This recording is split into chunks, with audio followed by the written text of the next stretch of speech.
Good afternoon, dear students. It's Malohat again with you. So, dear students, today at our lesson we will talk about principles of test designing. And we will talk about objectives, measurement, qualities, challenges, aims of test designing. So, aims of the lesson, for example, defining our assessment objectives, measurement qualities, test usefulness, testing challenges, considering impact. Testing, a definition of testing. It is the systematic gathering of information for the purpose of making decisions. The collection of reliable and relevant information. What information? What discussion? We'll see this assessment in the classroom. Examinations can be assessed, formal tests, oral tests, home assignments, term reports, continuous assessment, project work, research work, student self-evaluation. Purposes of tests.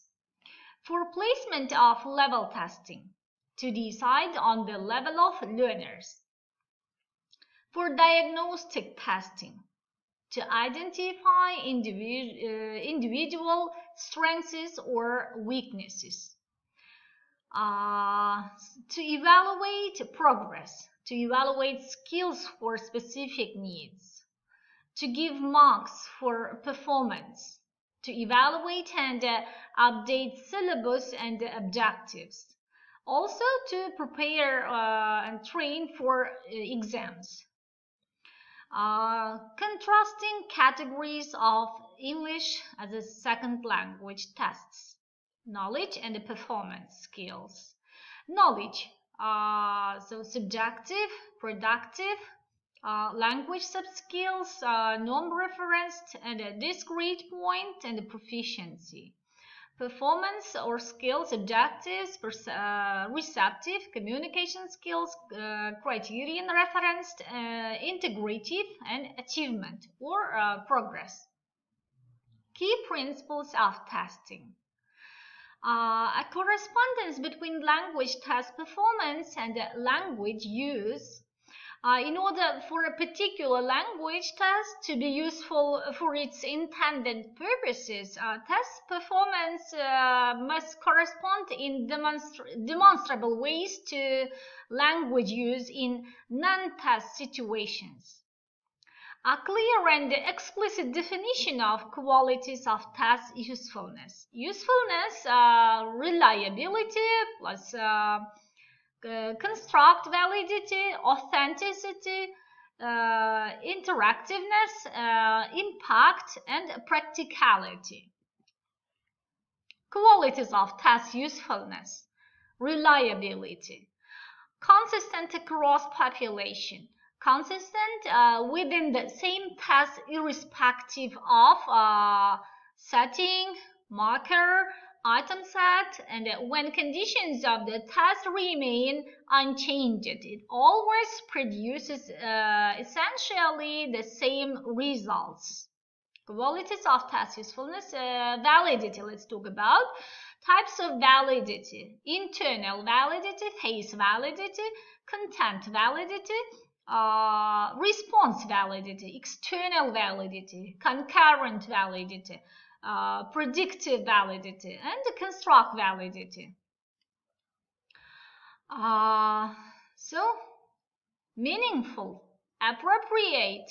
So, now we'll see 5 most commonly used test format. First, multiple choice. Second, true or false. Third, matching type. Fourth, fill in the blanks, sentence completion. And the 5th one is essay.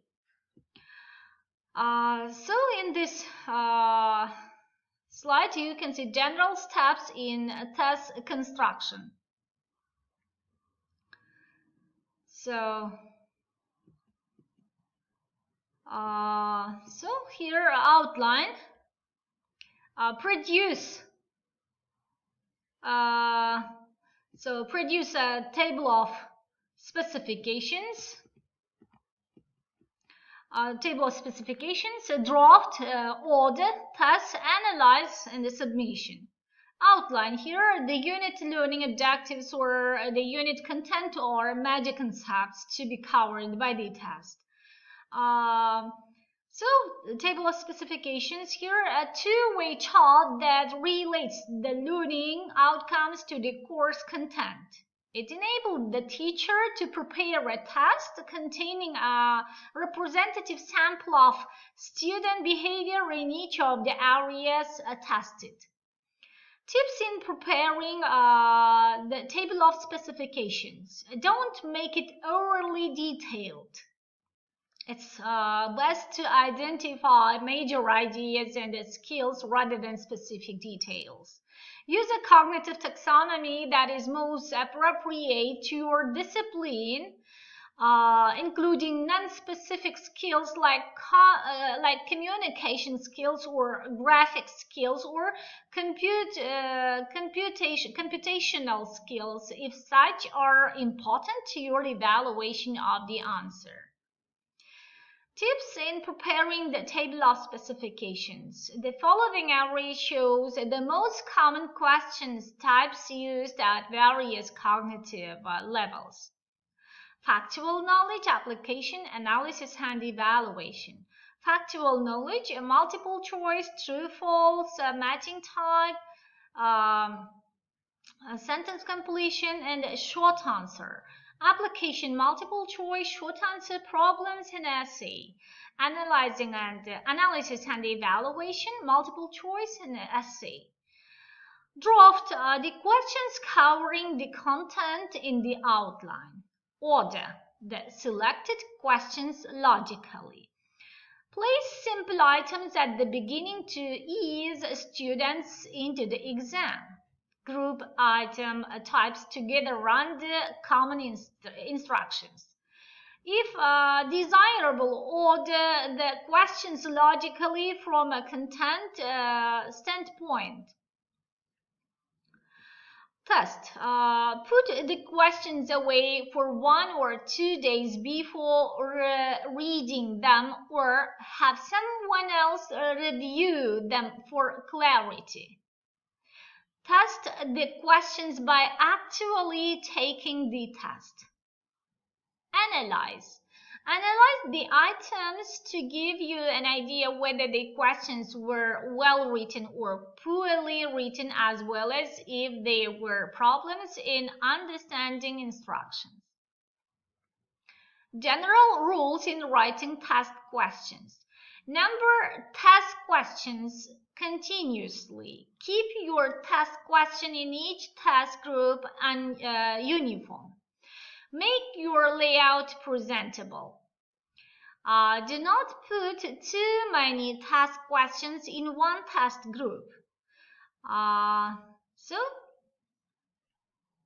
true or false, 10, 15 questions. Multiple choice, maximum of 30 questions. Matching type, 5 questions per task group, and others 5 to 10 questions. So dear students, thank you for your attention. That is the end of our today's lesson about principles of testing designing. So I hope you all will revise the learning material today and you will be ready for the next time. Goodbye, dear students.